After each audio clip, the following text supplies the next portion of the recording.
Alors, donc ce soir, j'avais envie de parler de spiritualité, mais vraiment dans la matière. Et pour ça, je pars d'enseignement de Sri Aurobindo. Donc, Sri Aurobindo, c'est une personne qui a vécu de 1872 à 1950. Quelqu'un qui était très érudit, qui était poète, etc.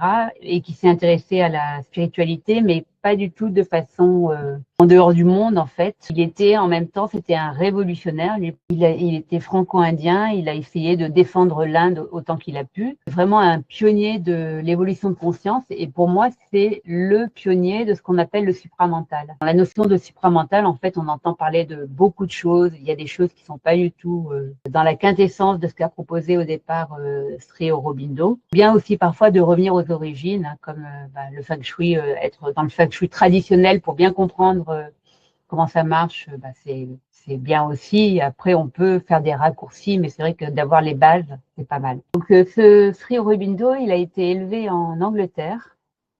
Il a reçu donc une culture, une éducation très européenne, et il revient en Inde à 20 ans. Donc, il a déjà, ce qui est intéressant chez lui, en fait, c'est qu'il a ce double ancrage Orient-Occident. Et donc, du coup, ça lui donne une vision une vision profonde aussi, mais en même temps une vision très pragmatique.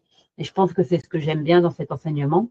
Donc lui, il parle de yoga intégral, mais tout en expliquant que des yogas, il y en a des dizaines et des dizaines de sortes. Et pour lui, en fait, le yoga, c'est vraiment pas du tout fait pour fuir le monde, mais au contraire, on est là pour transformer le monde.